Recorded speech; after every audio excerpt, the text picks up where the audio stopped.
जाती हैं समय समय पर, जैसी खबरें और तस्वीरें भी निकलकर सामने आती रहती हैं। अहमद जी, मैं आपका रुख करूंगा। अगर बात बलूचिस्तान को लेकर की जाए, सबसे पहले जो बलूच लोग हैं वो किस तरीके से इस स्थिति को देख रहे हैं, जो तनाव की स्थिति इस वक्त बनी हुई है भारत पाकिस्तान के बीच, और दूसरी ओर जो लगातार आतंकी हमलों को लेकर बात की जाए तो जो बलूचिस्तान है वो भी जो पाकिस्तानी आतंकी हैं उनसे समय समय पर परेशान रहा है। देखिए, मैं आपसे सबसे पहले अर्ज करूं, मैं सबसे पहले कहूंगा जय हिंद। मैं जय हिंद इस वजह से कहूंगा क्योंकि हमारी बच्ची, फूल जैसी बच्ची हिमांशी ने ये जय हिंद कहा था जब वो अपने नौजवान एक हफ्ते से भी कम जिनसे कि उनकी शादी हुई थी उसके कफन के ऊपर वो खड़े थे। मैं उनके वालिद को के साथ खड़ा हूँ, राजेश कुमार भाई के साथ, जब उन्होंने उनके बेशम बशम जो है। अहमद साहब, मैं रुक करूंगा आपका, आऊंगा सर, समय आऊंगा आपके पास। इस बीच एक बड़ी खबर सामने आ रही है, भारत पाकिस्तान तनाव के बीच बड़ी खबर निकलकर सामने आ रही है। बॉर्डर के पास बंकरों की सफाई शुरू की गई है। बॉर्डर के पास सुरक्षा के लिए बनाए गए बंकरों की सफाई शुरू की गई है। ये बड़ी खबर निकलकर सामने आ रही है। बॉर्डर के पास जो बंकर बने हुए हैं उन्हें एक बार फिर से मेंटेन किया जा रहा है, साफ किया जा रहा है इन बंकरों को। ये बड़ी खबर निकलकर सामने आ रही है और हमारे साथ तमाम जो मेहमान हैं वो बने हुए हैं। अहमद साहब का रिएक्शन लूंगा मैं पहले, फिर इसके बाद में जाऊंगा अली ताहिर जी के पास। अहमद जी, आप अपनी बात प्लीज कंप्लीट करिए। जी देखें, जो उनका था, जिस तरीके से दिल दहलाने वाला मंजर था, हमने वीडियो देखा राजेश कुमार भाई का, हमारे भाई जैसे हैं वो। इसी किस्म से हजारों लोग बलूचिस्तान में रो रहे हैं। बलूचिस्तान के 90% लोगों के आंखों में आंसू हैं। हमारे लड़कियों को इस जल्लाद ने, ये जो नफरत का सबसे बड़ा उपदेशक है, जो जनरल आसिम मुनीर है, जिसने 16 अप्रैल को ये कहा कि अपने बच्चों को बताएं कि हिंदुओं और मुसलमानों में कोई कदर और कोई चीज मुश्तरक नहीं है और ये कहानी इनको ना भूलने दें।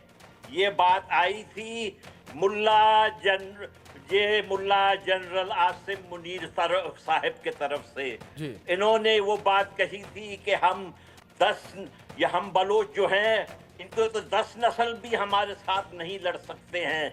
और यही नस्ल की बात एक न्याजी ने बांग्लादेश में भी कहा था और कहा था कि हम इन बंगालियों की नस्ल दुरुस्त करेंगे। और आपने देखा कि हिंदुस्तान के अवाम के सपोर्ट के साथ, उनके मॉरल सपोर्ट के साथ, उनके सेना के सपोर्ट के साथ इनका पतलूने जो है ढाका के पलटन मैदान में उतारी गई थी। ठीक है, मैं आप लोगों से दरख्वास्त करता हूं, अपने हिंदुस्तान के भाइयों से, बहनों से, हुकूमत से दरख्वास्त करता हूं, देखिए हमारे अवाम, बलोच अवाम और भारत के अवाम हमारा दुश्मन मुश्तरक है।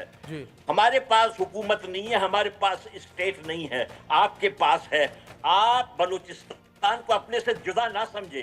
दिल्ली से क्वेटा का सफर जो है 1 घंटे में एयरबस में हो सकता है। आप देखें, इन्होंने इस्लामाबाद से ढाका के ऊपर हुक्मरानी की, वो 2000 किलोमीटर दूर था। इनको कोई हक नहीं था कि इन्होंने जो कुछ वहां किया। दिल्ली वाले तो हमारे भाई हैं।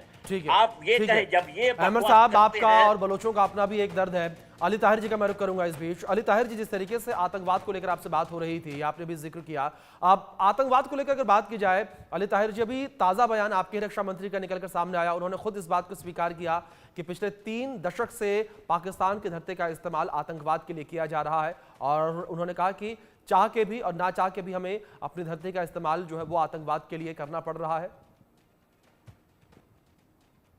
नहीं, देखिए, इसमें 2 अहम बातें हैं जो शायद आपको समझनी पड़ेंगी।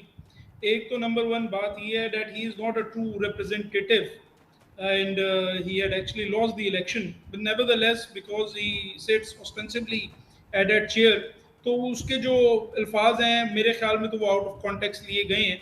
what he wanted to refer to was perhaps the Soviet war, जो अफगानिस्तान के अंदर जारी रहा, और उसमें बिल्कुल एक अनडिस्प्यूटेड हिस्ट्री जो है वो मौजूद है कि किस तरह उसको एक प्रॉक्सी वॉर के तहत लड़ा गया। वो एक हिस्टोरिकल फैक्ट है। मेरे ख्याल में जो जिस तरह से आप उसको मेंशन कर रहे हैं, शायद परहैप्स वो जरा थोड़ा सा आउट ऑफ कॉन्टेक्स्ट हो जाएगा। सर मैं Nevertheless, सर ठीक है, एक nevertheless, चीज मैं और ऐड करना चाहूंगा। ताहिर जी माफ कीजिएगा, मैं माफी के साथ आपको टोक रहा हूं, और एक चीज में मैं और ऐड करना चाहूंगा। मैं आपको आप मुझसे सवाल पूछ लें, मैं आपको जवाब दे रहा हूं। ठीक है 2020 का मैं एक बयान इसमें ऐड करना चाहूंगा। आपके ही प्रधानमंत्री इमरान खान जब वो अमेरिका गए थे, यूएन में गए थे, वहां पर उन्होंने एक बयान दिया था। उन्होंने कहा था कि हमारे यहाँ के कुछ लोगों को ओसामा बिन लादेन को शहीद कहा जाता है। उन्होंने कहा कि पाकिस्तान के कुछ लोग ओसामा बिन लादेन को शहीद कहते हैं, और दूसरी ओर उन्होंने ये भी कहा था कि पाकिस्तान में आतंकवाद है, और इसी आतंकवाद की वजह से पाकिस्तान जो है वो डेवलप नहीं कर पा रहा है। डेवलपमेंट जो है जिस तरीके से होनी चाहिए, जिस रफ्तार से होनी चाहिए, वो नहीं हो पा रही। जी, दोनों बातों का मैं जवाब दे लेता हूँ। एक तो नंबर वन, जाहिर है कोई एक इंडिविजुअल अगर कोई व्यू है तो उसका जवाब दे मैं तो नहीं हो सकता। वो तो इंडिया में भी मुझे पता है इस तरह के लोग हैं जिन्होंने गांधी साहब को शहीद किया था। वो बीजेपी के अंदर कुछ लोग ऐसे हैं जो उनको कहते हैं अपना हीरो मानते हैं। तो मैं जाहिर है उनसे भी एग्री नहीं कर सकता, इनसे भी एग्री नहीं कर सकता। और मेरे ख्याल में उसामा बिन लादेन को शहीद नहीं कहा जा सकता। That is my opinion. अगर किसी इंडिविजुअल का ये ओपिनियन है तो मेरे ख्याल में ये एक डिस्कस्टिंग थॉट है। मैं लेकिन उसका जवाब दे मैं हो नहीं सकता, और मैं जाहिर है कि ना उसको जस्टिफाई कर सकता हूँ और ना आप उसको पेंट कर सकते हैं एज पाकिस्तान के रियासत की ये सोच है या पाकिस्तान की मेजॉरिटी पॉपुलेशन की ओवरवेलमिंग जो मेजॉरिटी है उनकी ये सोच है। इन सो फार एज आपका दूसरा सवाल है, जाहिर है टेररिज्म इस रीजन के अंदर जो है वो एक इशू रहा है, और इसीलिए मैं बड़े since a decade I have been saying कि कभी भी मुल्क डेवलप नहीं किया करते, हमेशा रीजन्स डेवलप किया करते हैं। हमारे रीजन में ये जो पेटी पॉलिटिक्स हमारी बीच की हैं वो इस रीजन को डेवलप होने से रोक रही हैं, और मेरे ख्याल में इस रीजन को डेवलप करने का ये एक तरीका है कि हमारे पास एक freedom of movement, freedom of thoughts, freedom of people, freedom of services हो। और मैं होपफुल ज़रूर हूँ, मैं किसी रिडक्टिव किस्म के एनालिसिस पे नहीं जाऊँगा, इसलिए मैं जो कुछ बाकी मेहमानों ने आपके बात की मैं उसके ऊपर भी कोई रिएक्शनरी मैं बयान नहीं दे रहा, ना कोई रिएक्शनरी मैं स्टेटमेंट दे रहा हूँ। उसकी वजह यह है कि हमने इस बात को सोचना है कि फ्यूचर का जो आउटलुक है इस रीजन के लिए हम उसको देखें। Populism at the end of the day is not everything. जी ठीक है, बिल्कुल ठीक है सर आपने। सहगल साहब मैं आपका रुख करूंगा। जिस तरीके से अब ये खबर एक निकलकर सामने आई कि बंकर्स जो बॉर्डर पर बने हुए हैं उन बंकरों की सफाई भी अब हो रही है, यानी कि सहगल साहब ये माना जाए कि भारत आर पार के मूड में है।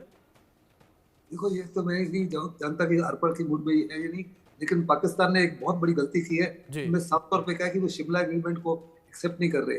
शिमला एग्रीमेंट के तहत ही 700 किलोमीटर का जो बॉर्डर डिलिनेट हुआ था जिसको लाइन ऑफ कंट्रोल कहा जाता है, अभी वो उसको मानने